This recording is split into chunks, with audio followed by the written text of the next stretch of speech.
Hi there. Thank you so much for joining me tonight for this webinar on how to catapult your business and have your best year ever. I am super duper excited that you signed up for this webinar. And the reason I'm so excited is because I really truly want this to be a webinar that you get massive value out of. So if you took a look at the overview of the content tonight, you're going to see there were probably, I don't know, 21 to 25 different topics that we're going to be covering or ideas that we're going to be covering tonight. And I'll tell you the reason I decided to do this is because I have a lot of friends in business and I hear from them all the time that sales is a pretty scary thing, or people maybe just don't feel very comfortable with sales. And I think whenever they did that poll that you all hear about, which is like, what is your biggest fear? The number one fear was fear of public speaking. And I'm actually not so sure that's the number one fear. Fear of dying was like the number two, and they kind of rank back and forth depending on who you talk to. But I think fear of sales calls, I think they just didn't even ask the question. I actually think most people have fear of sales calls before they have fear of public speaking, really, and probably would rather die before they made another sales call.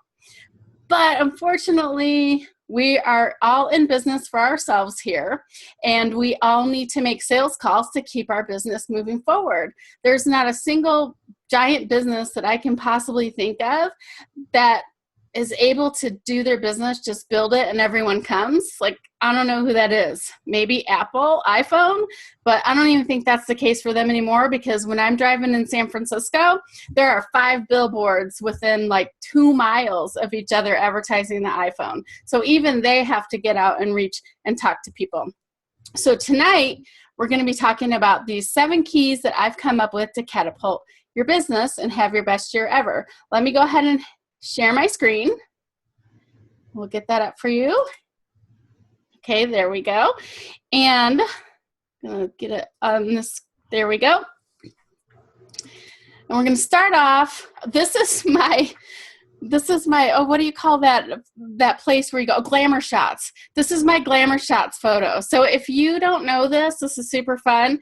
Go type your name into Glamour Shots and see what comes up. This is what comes up for me, and it's, I guess it probably is a little similar to me when I graduated from high school, at least this big hair, but I actually think mine was even bigger than that, although I never had a smoking gun. But this is what I think people think of salespeople.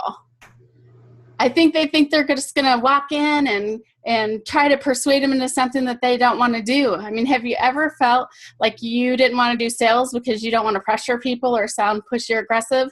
That's what I hear from the ladies and the gentlemen that I talk to, is they don't want to be pushy or aggressive.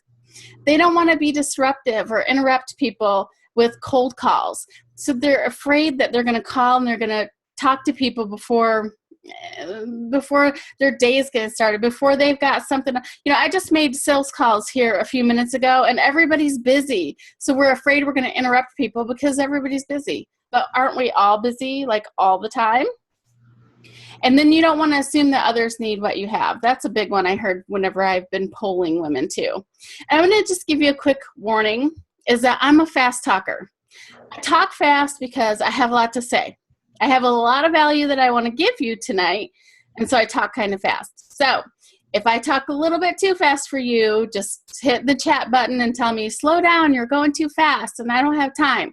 Because what I need you to do is have time to take notes and pen some of this stuff down, because I'm going to be giving you tons and tons of super valuable information that on this call alone will help you to make more sales next year and to have better customer acquisition and better customer retention for your business. So I don't want you to miss anything. So slow me down if you need to. And the last thing is, you just don't like making cold calls. I mean, who does? Cold calls, to be honest with you, I don't like making cold calls either. And quite frankly, I don't think we ever have to set up our business to make cold calls. If you do some of the other things right, you'll never have to make a cold call again. You will have to have sales conversations, and you will have to have warm and hot calls, but those are so totally different than just cold calls. So fears. Let's talk real quick about fears before we jump into my tips. What is keeping you from picking up the phone? Now, there are a couple people in this class that I've actually had conversations with. You called me and you said, I just don't even want to pick up the phone to make this sales call. I don't know what to say. It freaks me out. I'm sitting here staring at the phone, getting ready to dial, but I can't dial because I just don't know what to say. And I'm just really freaked out about it because of some of the things I mentioned in the last slide. But what happens is fear is the biggest motivator and demotivator. So it keeps us from making calls, which actually keep us from progressing our business. But there's some things I'm going to teach you tonight that are going to help you with that and really going to help you have more fun making sales calls. The couple other fears that people have is fear of rejection. People are going to tell you no. And just to let you know, kind of let that off the hook a little bit, is that there's only ever 1% of people who are in the market to buy from you today. So let's just think about that. If you were to call 100 people, only one person is ready to buy from you right now today. That's kind of staggering, but it's the truth. And so what happens is we usually call one person and they tell us no. And then we're hanging up the phone and trying to figure out what is it that we did wrong? What can we do better to make that a better conversation and to close that person? But that's not really the problem. The problem is they're just not in the market right now to buy. And so I'll talk about ways that you can help increase your lead generation and turn those leads into customers in a little bit. And then the other thing that I should mention is that people are afraid that you don't want, or they don't want what you have to offer. They're not going to want it. Well, that's totally true. I mean, some people might not have enough information yet. And usually what happens is people say, I don't have time. I don't want it. I can't afford it. And we're going to talk about overcoming objections a little bit later. I think I have that on here. If not, I have it in another class and some articles I can send you. But the thing is, not everybody wants what you have to offer, and that's totally okay. Some people need more information. Some people need to figure out that they need to talk themselves into it, and they need to figure out that they need what you have to offer. And some people are just afraid and have had a bad experience with somebody else. This happens in a lot of network marketing situations and direct sales situations.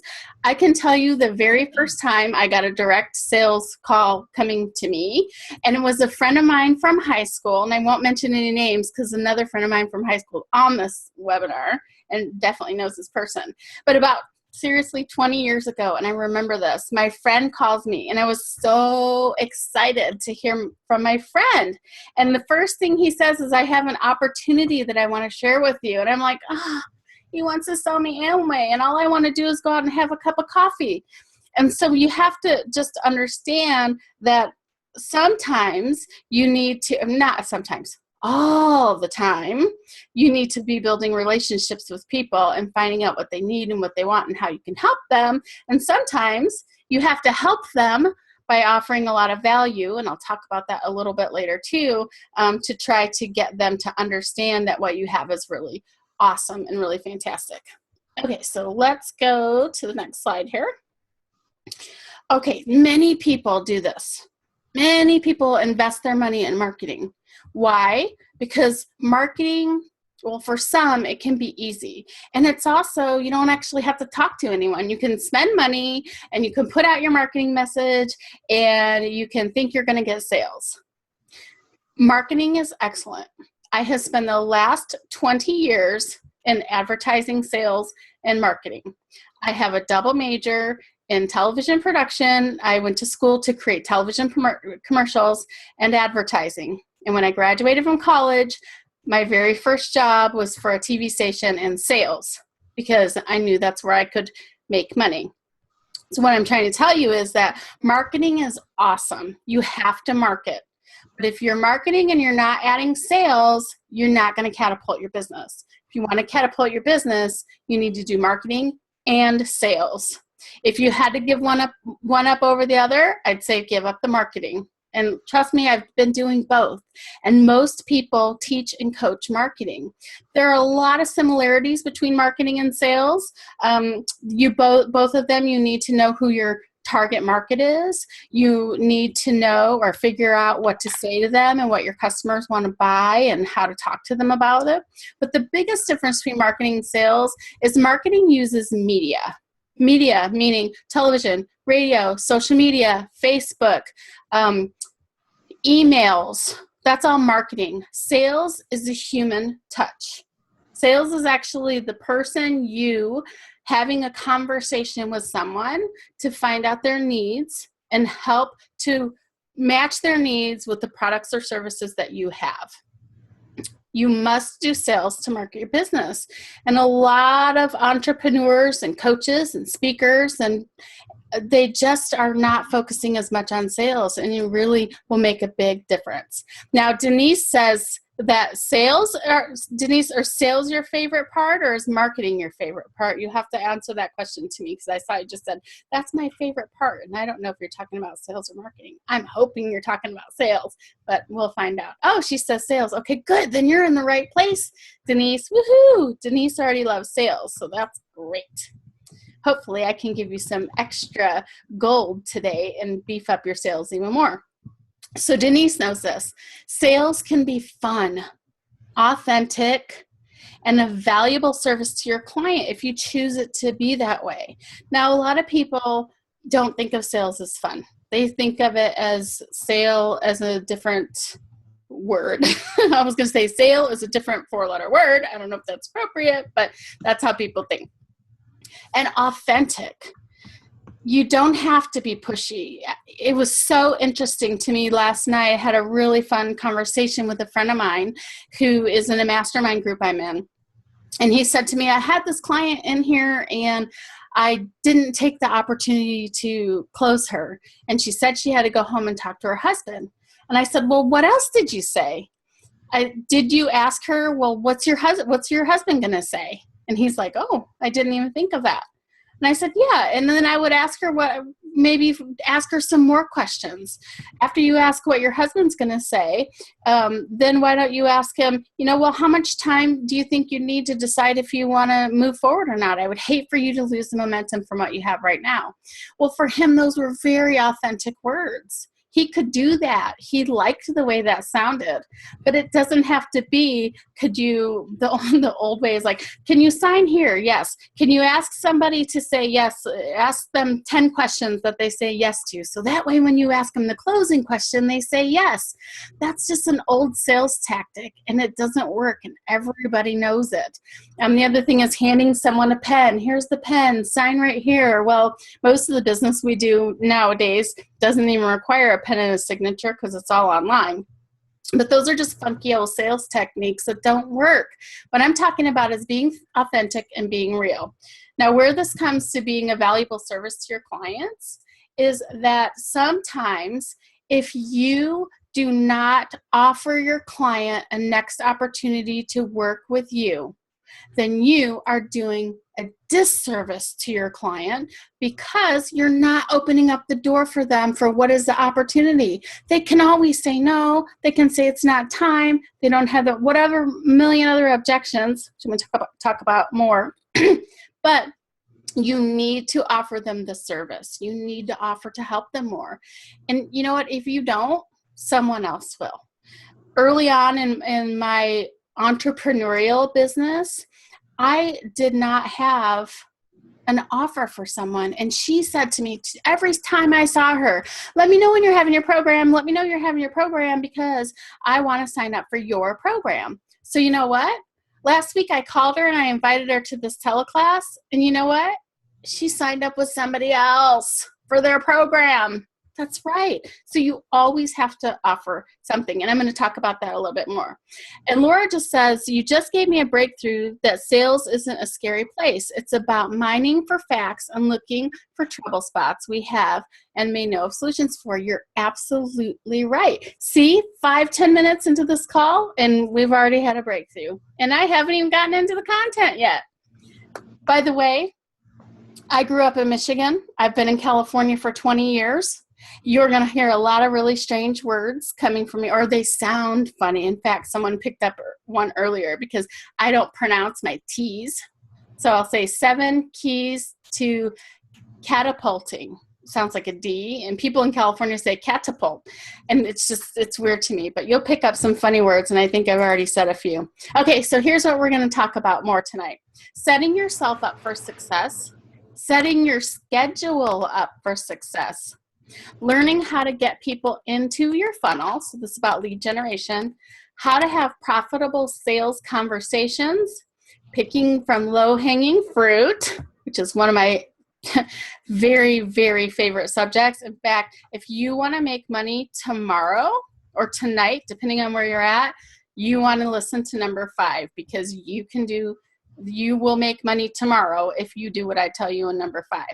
Number 6 is upping your support team. And the last thing is celebrating your accomplishment. And it's super important because not a lot of people, especially high achievers, celebrate. I do that, so I know. I'm teaching you what I know. All right, let's move on here. So success key number 1, set yourself up for success. There are 3 keys here to this, and maybe there are 10, but I'm going to talk about 3. The first one is know your sales numbers, which means that you need to know how much money you're currently making with your business.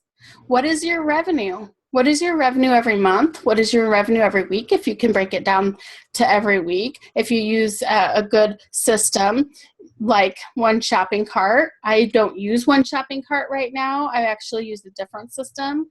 But if you use any kind of automated system, then you'll be payment processing system, you'll have your sales numbers. But you need to know more than just the financial part of your numbers. You need to know, how many sales calls are you making a week?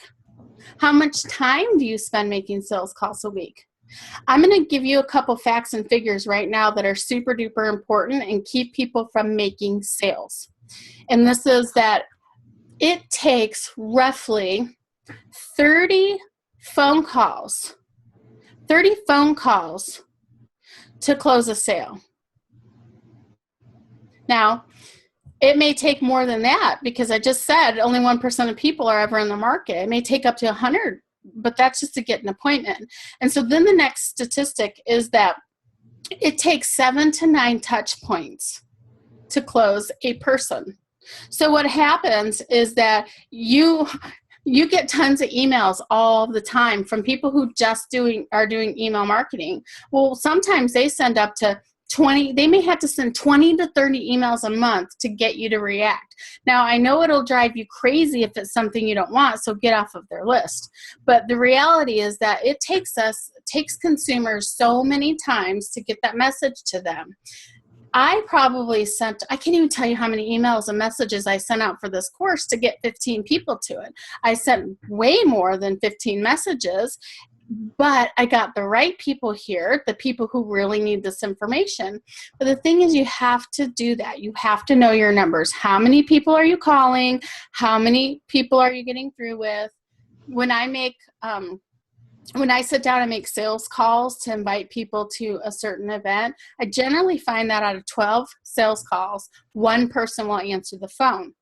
Most other people are probably using their phone and they see the phone number, and so they don't know who you are, so they're not picking it up. They're monitoring their phones. And so you have to leave a really good voicemail. But I keep an Excel spreadsheet for that. 12 phone calls, who picked up, what time I'm making the phone calls. I'm not saying you have to go to this in depth, but if you want to really feel better about the fact that you need to make more sales calls and it's okay to call 12 people and you're only going to get through and talk to 1, then start writing that stuff down, because that's just normal numbers, normal statistics. So check that out. Okay, what else about sales numbers do I want to share with you there? I want to make sure that you're scheduling time. I'm gonna actually review this in number 2. You're scheduling time for sales calls. So I'm going to hold off on that for a second. Then you want to set your monthly revenue goals. Now, here's what's interesting. For me, I managed an 8-figure revenue business. Yeah, 8 figures. 7, 8 zeros after the first number. And when I started my own business, I just went all on out, just spending money, investing money, just kind of willy-nilly. I couldn't believe that I could manage an six-figure sales organization, and yet when it came to my own business, I was not managing and setting monthly revenue goals. So here's the deal. Now I set them, and it's super easy. I have on my desk, and I'm looking right at it, I have a little dry erase board, and it says January goals. It says how many private clients I want to get. I also handle some advertising for some clients and make commission off of that. And I'm having a sales challenge, and I'm having a workshop, and I have goals for all that. And then I have another section, which here are the people I want to talk to that I think would make great coaching one-on-one clients for me, because it's a really small group of people. I probably can only manage 10 one-on-one clients a month for me. So it's a small group of people who have to meet specific criteria for me to help them. And so I have those on there. And what's amazing about having that in front of me is I can check off. When I looked at December, I can check off so many of those things. Just by writing down those goals will make you more successful. Harvard did a study, and what they found was that 3% of a graduating class wrote down goals.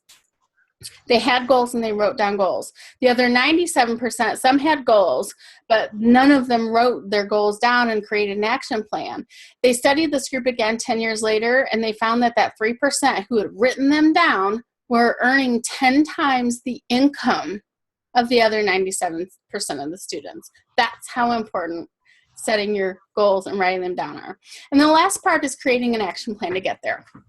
So if you have a certain revenue goal that you want, now you have to back up and you have to figure out what are you going to do to get there. So there are some people on the call who are speakers, some are coaches, some are in direct sales. And what you have to do is just have to figure out and write out. If you're a coach, you got to be out speaking. You have to be out talking to people. So you have to put your action plan as I'm going to talk to, and for me personally, because I'm a speaker and a coach, is that I have a goal of 8 speaking engagements a month. 8.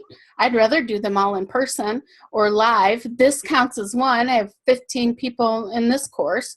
And so the thing is, you have to set a goal and an action plan. Okay, so you're going to have this many speaking engagements. Well, then how many people do you need to call, and who do you need to call, and what does that look like for you to be able to accomplish that goal? All right, let's go to success key number 2, which is setting up your schedule for success.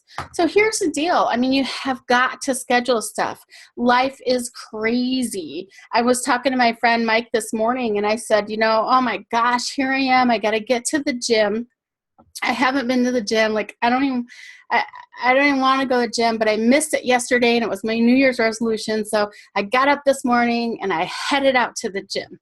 And, for Mike, it's fun and it's easy to diet and exercise. For me, it's like making sales calls for you.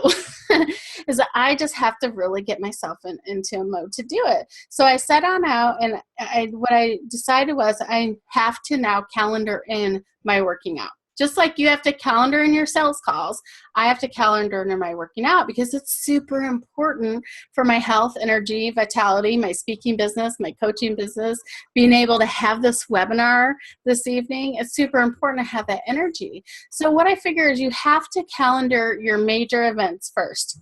I got myself a gigantic wall calendar with all the months, and it's a dry erase one. And I calendared in all my big events. All the events I'm going to plan on having, all the events I'm going to speak at, every networking event that I'm at, I'm calendaring those first. And then the next thing is I'm scheduling time for sales calls. What does that look like for me? That looks like 90 minutes, 3 times a week, sometimes more if I don't get the results I need, sometimes less if I'm getting the results I need. The point here is you have to put it on your calendar, because just like working out, unless you're like Mike and love to work out, what happens is that's the thing that is easy to give. So yesterday when I didn't work out, it's because I woke up in the morning and I started working my business, and I worked my business all the way till I couldn't work anymore, and then have no energy to work out. So make sure you're scheduling your sales calls. Oh, and schedule your workouts too. The next thing is schedule time for follow-up. So if you are out doing speaking and presentations, you need to schedule time for follow-up. I'm going to talk a little bit more about this one in a couple more slides, but for now, I just want you to notice that you need to schedule that. Then you need to schedule time for creating. Schedule time on your calendar for innovation and thinking and creating. I've been to a fabulous writing class, and I love it, a virtual writing class. And at first I was hesitant, but I signed up because it sounded super cool. And then after I did it, oh my gosh, when I got off the phone from the writing workshop, which I felt uber guilty about scheduling time out of my day to do a writing workshop, I hung up and I started writing content and ideas like crazy. Thankfully, I've saved those because now I can go back and listen to them and get back into that frame. But you've got to set aside time for creating, because if you don't, again, everything gets in the way. I remember somebody said to me today, oh, it only takes 5 minutes. I'm like, I have 100 things that take 5 minutes. What that means is those are low priority, they're low urgency, but their time sucks. So make sure you put these big rocks in first. And then the last thing on scheduling your calendar for success is to calendar time for learning. You're all doing that because you're all on this course tonight, and hopefully you're getting massive value out of it, but you have got to calendar time for learning. The way that we produce creativity is through input, output, learning, whether it's webinars, reading, in person. I personally like in person, but schedule time for learning. All right, we're getting down to some nitty gritty stuff now. Success key number 3, get new leads into your funnel. A lot, like massive new leads into your funnel. How are you gonna get leads into your funnel? Well, they are gonna come from marketing. They're gonna come from speaking. And I don't really care what kind of business you're in.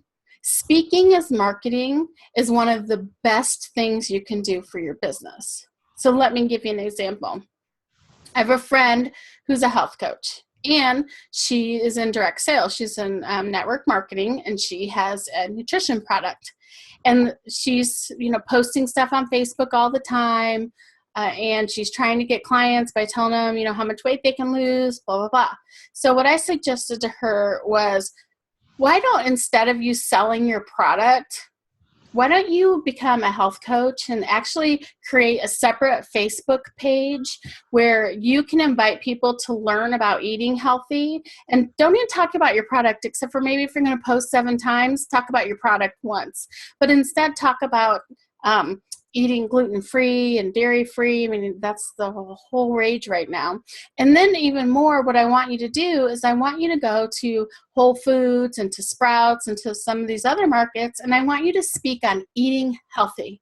I don't want you to speak on your product. In fact, I don't even really want you to have a logo out about your product, which that's good marketing to have, is what you've been told traditionally. But if people think you're in network marketing, then what happens is they're going to go away, because they think you're going to sell them into a business that they're not ready for. And eventually you are, but at first what you want is you want to show them the value of what you have to offer. And you can't do that if they've got a ton of resistance and they have tons of risk.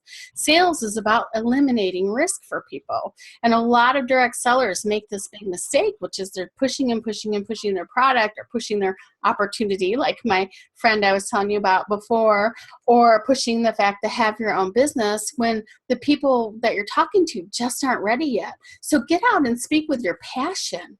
Get out and speak about your product and what you do and how you help people. In this in particular case, then she needs to be out talking about how you can eat healthy and get more energy and what's the result of that. And then, oh, by the way, the means that she uses to get there is this product, and that's okay. So anybody can use speaking for marketing. If you'd like to talk more about that, I'd be happy to talk more about that to you.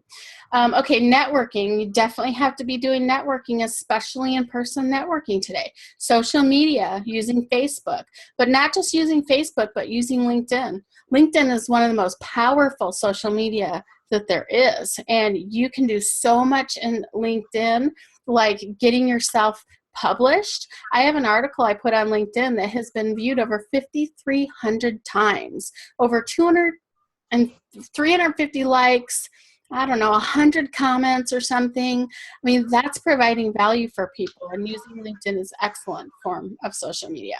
And then referrals, and have a referral program, and have a killer referral program, because those are people that you get into your funnel that you don't even have to work to get. Other people are giving them to you, so make sure you're giving them rewards. Then you want to turn those leads into prospects.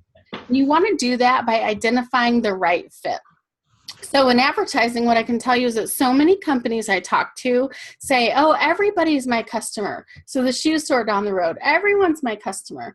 And what I tell them is, really, is, you know, the premier fitness shoe store down the road, is a 3-year-old your customer? No, because they don't sell shoes for 3-year-old. Is a person who can't afford a $10 pair of tennis shoes at Walmart your customer? No, because they sell $100 shoes. So make sure that you have the right fit, and it goes just beyond the right target, but the right fit is, do you feel good working with that person? Do they feel good working with you? Because we don't want any negativos in our life either. That just drags us down, and they actually take more of our time than they're worth. So is the person the right fit? I have a filtering system that's about 5 parts. And I put every client or every type of prospect through that filtering system to see if they're the right fit for me. Because if they're the right fit for me, it'll be the right fit for them. But if it's not, then that's where we have a tough time. And then you want to cultivate your relationships. I mean, that's the thing anymore, is you have to build relationships with people. You can't sell people if you don't have a relationship with them anymore. Okay, Candace wants to know about the filtering system. Okay, so my filtering system that I use is that I take 5 different categories, and then I take my different prospects.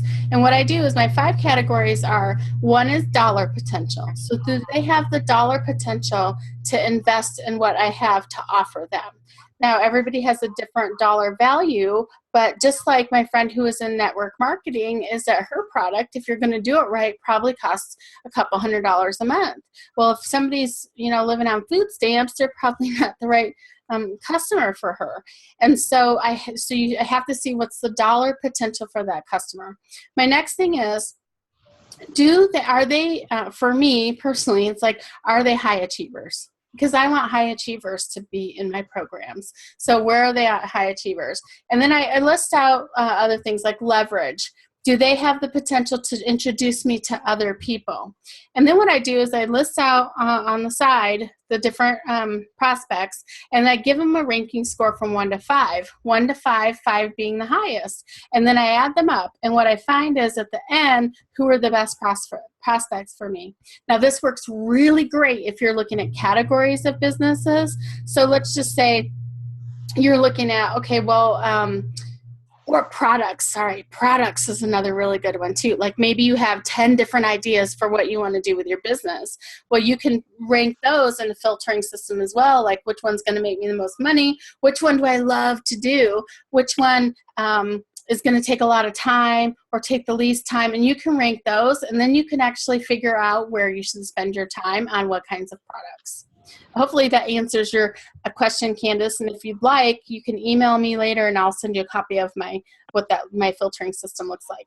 And then you have to turn those prospects into customers, right? That's the hardest part. But what I want you to notice here is that you start with leads, and then prospects, and then customers. It's very difficult to go from lead to customer. You really need to nurture those people. There are 1% out there who will go from lead to customer, but there are 99% who need to go through a little bit more with you. Success key number 4 is how to have a profitable sales conversation. The first thing is, you need to have a proper sales script. And that's where most people do not, kind of fail at their sales. Here's what happens.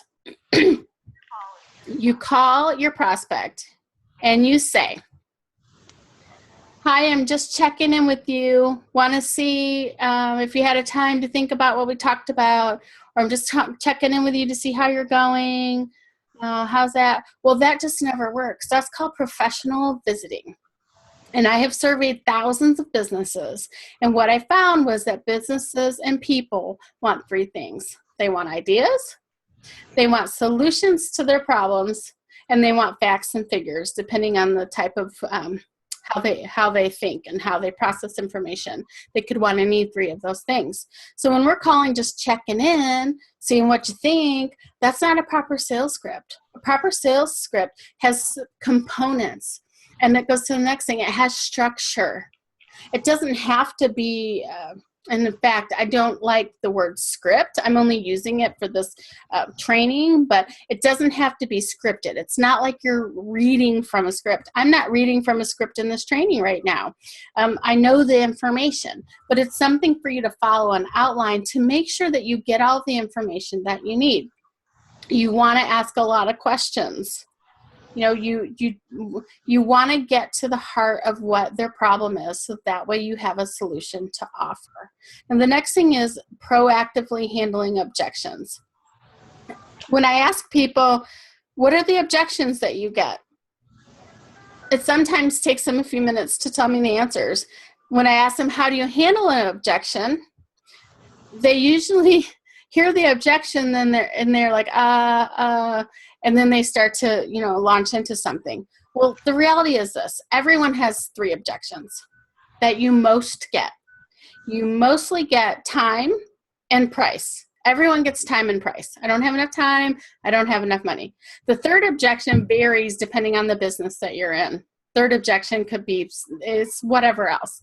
What I'm proposing to you here is that you know your top 3 objections, you write them down, and then you write down the solution to those objections. You write down how you're going to overcome that objection. So if somebody says, I don't have the time right now to work out. Okay, well then you want to proactively handle that objection, because you are a van. Say it. So what you want to do is when you're talking to them and having a sales conversation, then you talk about the objection before it ever comes up. Now, some people say to me, well, then aren't you just bringing up objection they might not have? And what I think to myself is, well, yeah, that could possibly be the case, but more than likely, if they don't have that objection right now, they're going to end up having it eventually. Let me go ahead and mute a couple audios here because I have a little bit of background noise. Okay, and then have a solution to offer. Now, this is so interesting, because a lot of people, and I guess me, when I first started, wasn't exactly sure what I had to offer. So now I like to have offers for people that will be in different categories. And I'm going to call them risk categories, because the bigger offers are more risky for people. The smaller offers are less risky for people. So we want to have a combination of small offers that people can test us out.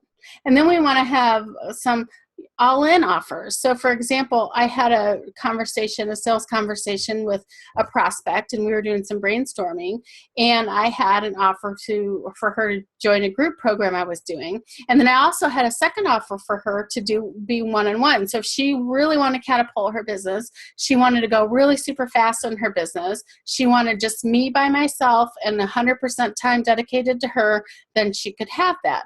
And she could have the group program too as part of that. And she chose that because she wanted to catapult her business. And I'll tell you right now, she's actually on her own webinar. She's wrapping up. This is her 4th week. And I'm so super proud of her. She has 75 people from 11 countries around the world in her webinar right now. This is her 4th week, and she's making her offer. I had her role play the offer with me. She sent it to me on the phone so I could hear it and I could give her feedback, and she's doing amazing. But she has got to have an offer. She has to have a solution to someone's problem. And don't give them too many solutions, too many offers, because you'll just confuse people. Be like, 2 offers is just plenty. When I was doing advertising sales, a lot of times I would see these proposals and be like, you have a choice 1, 2, 3, 4, 5, or 6. I'm like, why would you give a business that many choices? You're the expert. What's the best choice that you have here? And then you can give them one other. But that's it. Don't confuse people too much, because it's like, whoa, way too much. If you go to a jewelry store, if you've ever heard of people shopping for engagement rings, what happens is that they go to the jewelry store and the jeweler first off, sorry guys, but the man picks a small diamond ring, and the jeweler pulls out the small diamond ring. And then the jeweler does something very strategic. He pulls out the biggest diamond ring he has. Well, now your little teeny tiny diamond ring does not look very good, and that's definitely not something you want to give the love of your life. So then he brings out the middle diamond. And what do you think sells almost 100% of the time? The middle one, because he didn't give you too many offers, but he showed you the options between. He took that risk away from it being too small to give to the love of your life. And then the last part on having profitable sales conversations is to ask for the next step. You always want to ask what's next. Even if you have the client and say you're doing a coaching client, then you want to schedule the next meeting. If you are a public speaker, you want to ask them for the next speaking engagement. If you are in network marketing, you want to ask them for the next step. And that might be if they're going to be just a client or if they're going to be a business builder, you need to ask them whatever the appropriate next step is for the conversation. Okay. I want to stop for a real quick second. I've been answering questions along the way, but are there any questions up to this point that I could answer real quick before I dive into 5, 6, and 7? It allows me to take a drink of this absolutely fantastic tea. Here we go. Oh, Denise says you're doing great. Well, thank you, Denise. Hopefully I am filling you full. Oh, and by the way, too, Denise says keep your pipeline full. That was part of success strategy number 3, and she's so right. A lot of times people feel it's full and they stop and they take their feet off the gas and they focus. You just have to keep having those sales conversations. You have to keep your pipeline full because clients go away as sometimes quickly as they come. All right, the next thing is picking low-hanging fruit. Now, what do I mean? This is the success key that will make you money tonight or tomorrow, depending on your what coast you're in. Now, I have said this to hundreds and hundreds of entrepreneurs, and I've asked them a series of questions. Have you ever went away from an event with business cards and not followed up with the people that gave you their cards the next day? Have you ever got a referral from someone and not reached out to them the next day? Have you ever received somebody signing up for your email list and not reach out to them the next day? Have you ever had somebody tell you they want to sign up for your class and not reach out to them the next day? Yeah, well, I'll tell you, I clear the room when I ask those questions, and you think that'd be so simple and you'd want to do that. But it happens all the time. Yeah, and I'm getting people messaging right now in the group chat saying, yes, yes, yes, yes. Well, I'm here to tell you if you only change one thing about your business and you follow up with people in 24 to 48 hours, you are going to get instant clients because those are people who already said they wanted to do business with you, but you got too busy. Wow. And Mike says the fortune is in the follow-up. You're so right. So you have to have a follow-up system. Now, sometimes we get crazy busy. Let's just say there's a week coming up that I have 4 days of speaking engagements booked. 4, back to back to back. Woohoo, I'm super excited about it. But the follow-up is going to be scary. Too busy. Yeah, Laura says too busy. Right. So see, I'm going to be too busy. And so what happens is the best way to follow up with people is on the phone. They all give you your business cards and they have your phone numbers. You know, they have phone numbers on them. So make sure you call them first. Now, if you're super duper busy, because sometimes we get busy, then at very least send them an email follow-up or a Facebook message or something, because they have to know that you are just as interested in them as they are you. Can you imagine buying something from somebody who's not interested in following up with you? That happened to me. I actually signed up for a $97 program. And I gave my business card. I said, yep, I'm in. Come get my credit card. I didn't have a credit card reader at the time, and that's fine. Oh, by the way, carry a credit card reader.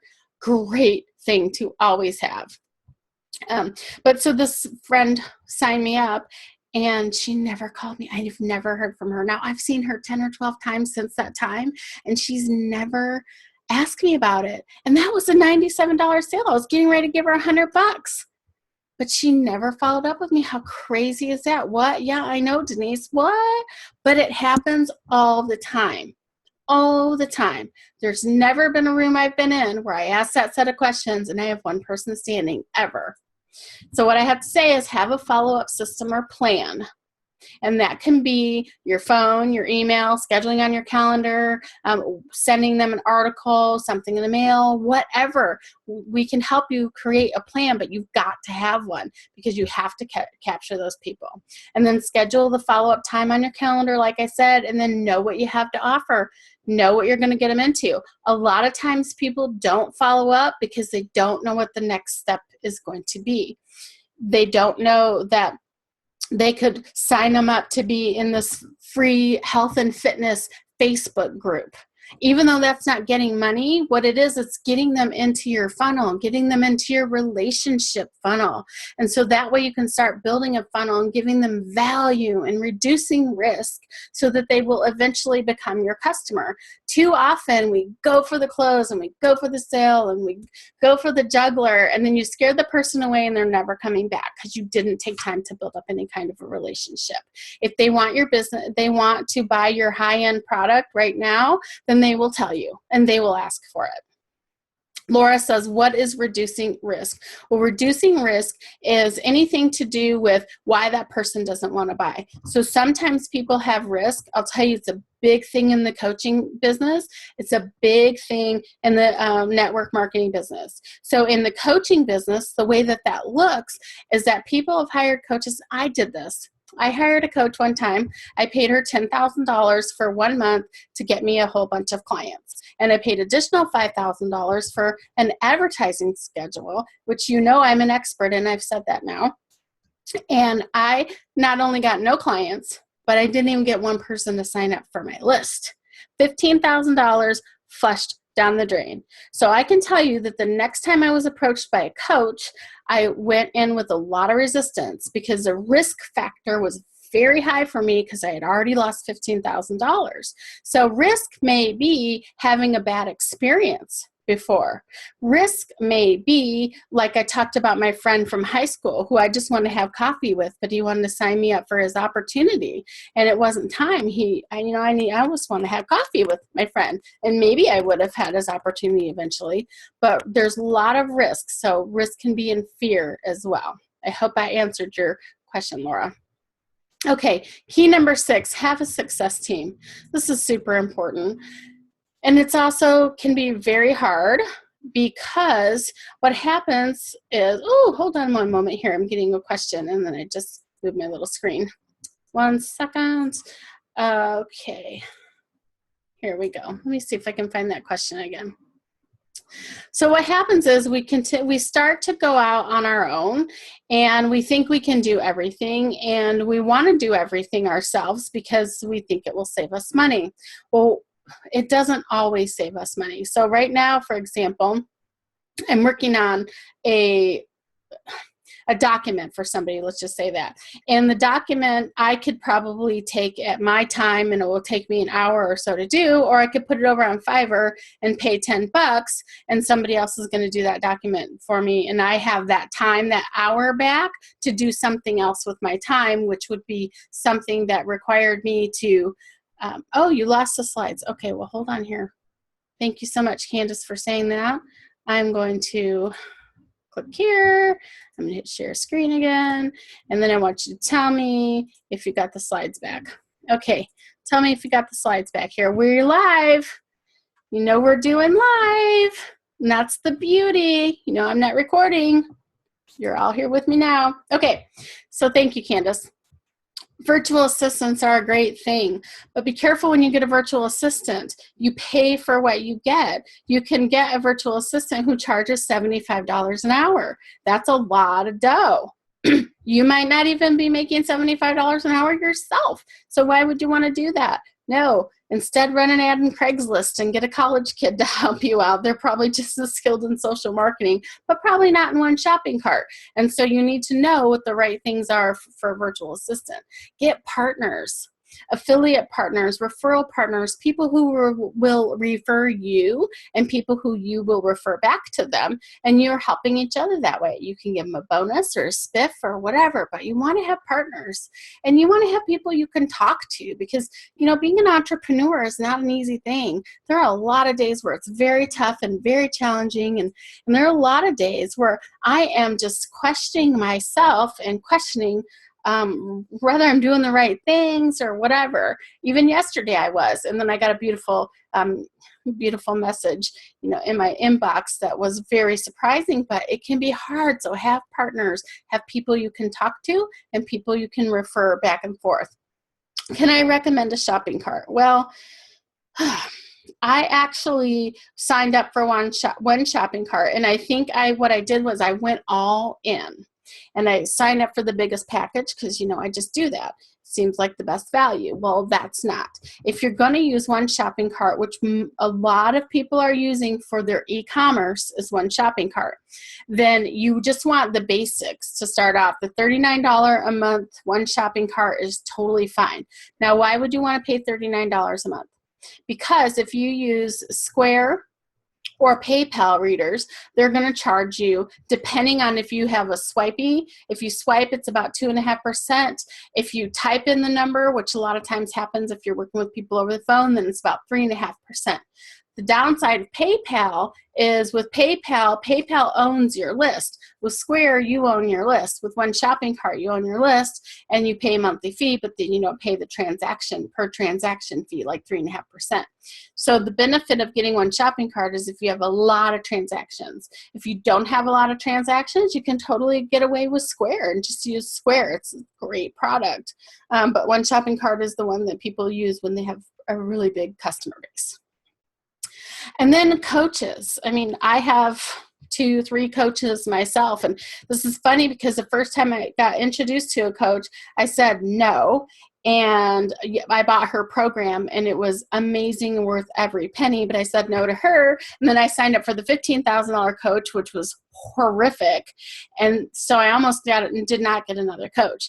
And then I finally found the right person, and then I found another person. So right now, currently, I have 2 business coaches plus some other coaches that I hire for other different aspects of my business. But the thing about the coaches are they know what I don't know yet. They know the problems that I could have if I didn't have them. They know how to save me money, and I get that money back. I invest with them, but I get that money back tenfold in how they save me money, and they save me time, tons and tons of time. They save me mistakes. I learn from them. They've made the mistakes. I don't have to make the same ones.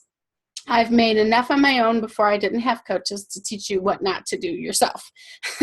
And then I would say the other thing about the coaches is it's that a good coach really cares about your business. So my coaches have introduced me to people. I don't want to say opportunities now because I was using that example earlier.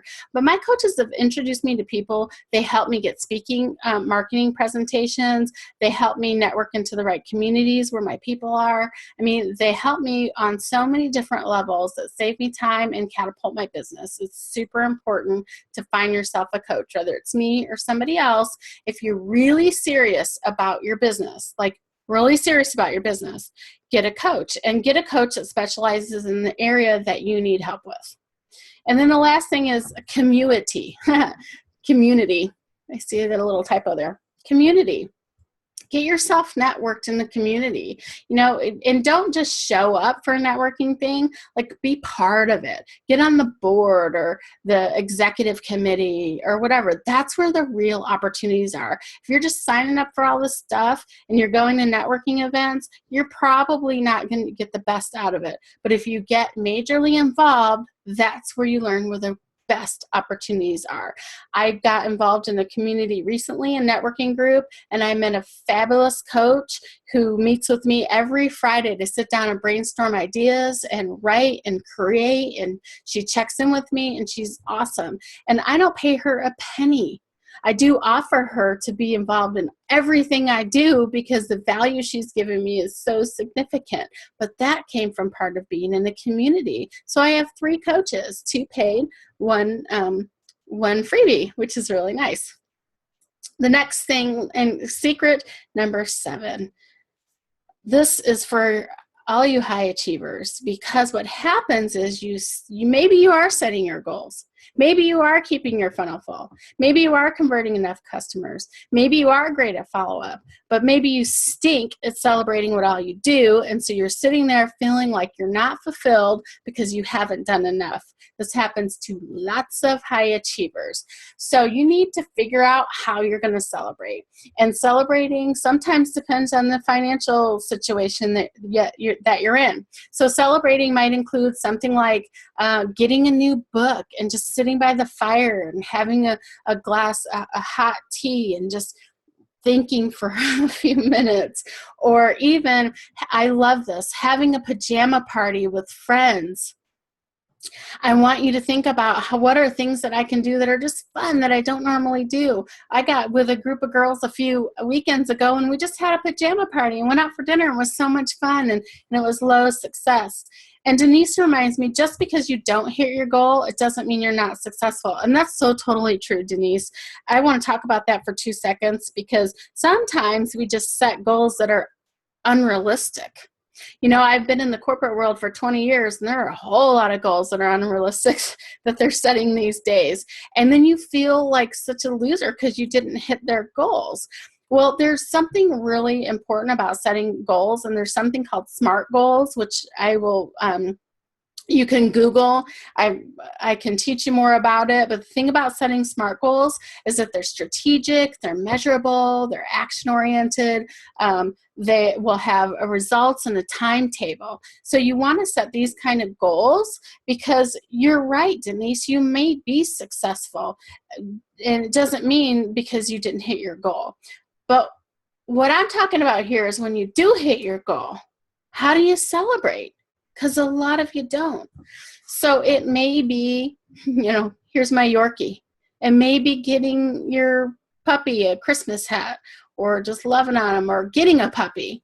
It may be this, my niece. I took my niece to the fair in Michigan, and so that was a really great way to celebrate success. Or it may be my husband and I went on a cruise to Alaska. That was a big thing to celebrate, but you have to celebrate. I don't do enough of this, and what happens is sometimes I sit around and I think, oh my gosh, I need to do more. I haven't done enough. I'm a loser. I'm not as far as where I need to be. But yet, if you're on my Facebook, you would not think that at all, because I don't share those kind of feelings on my Facebook.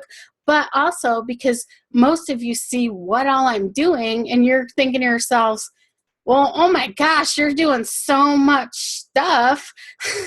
You're doing so much, like, I don't know how you can even be saying that right now. It's kind of crazy. And Denise replies, you know, must celebrate every win. It's so motivating. Just don't quit. And you're so right. And it's hard when you're an entrepreneur. That's why you need that community. And Candace says, it's so true. All right, so let's move on a little bit here. Okay, so tonight, wow, we've already been an hour, so I better get talking even faster. Everybody's still here, so it must be good stuff. So tonight what we've covered is setting yourself up for success, setting your schedule up for success, learning how to get people in your funnel, how to have profitable sales conversations, picking low-hanging fruit, your support team, and celebrating accomplishment. Now, there's so much more to this. I just came to give you a high-level overview, and you can already see in 60 minutes, that was a really high-level overview with a lot of information. I want to continue to help you to get your best year ever, and can help you with each of these different keys and then some. So what I want to offer to you is that I'm having the best year ever sales challenge. What does this look like? This looks like all the things we've been talking about in more detail. What I'm going to be doing is every single week for the next 4 weeks, starting next Tuesday night, is that I am going to be hosting a call very much like this, only it's going to be about half training and half coaching. That means that there are going to be activities, experiential activities that you take away. That means that you're going to be setting up some goals for yourself, like how many sales calls am I going to make a week? And then every week you're going to report it to the group, because accountability is so important. And then what we're going to do is we're going to be talking about your scheduling. I'm going to give you tons more ideas for you individually on how you can get more leads into your funnel. We'll talk about your sales conversations. I will get you whatever you need to be successful in the month of January and the rest of the year. Because what happens is most people start getting momentum and here's what happens. People start planning in January. And that means that they really don't do anything till February, March, maybe April. And then April, May, June goes by. And then the last half of the year, they're kicking their butts and they're thinking to themselves, you know what, here's the deal. Oh my gosh, I'm so behind from where I wanted to be. And I don't want you there. I don't want you there. I want you making millions of dollars in your business, and I want you to get the support that you need to do that. So I'm hosting this every 4 weeks for the next 4 weeks. Hello. And Candace, who's on this call, Candy's already a part of it. She's already signed up. And, I can't even tell you what the price is, but the investment's only $97. And generally, when I do sales coaching, even just 1 hour of my time is a lot more than that. But I want to make sure to give a small handful of people what they need, the support they need to really grow their business and to really get what they need. I think that this has been hopefully a tremendous value to you already, and you can get going on yourself, on your own.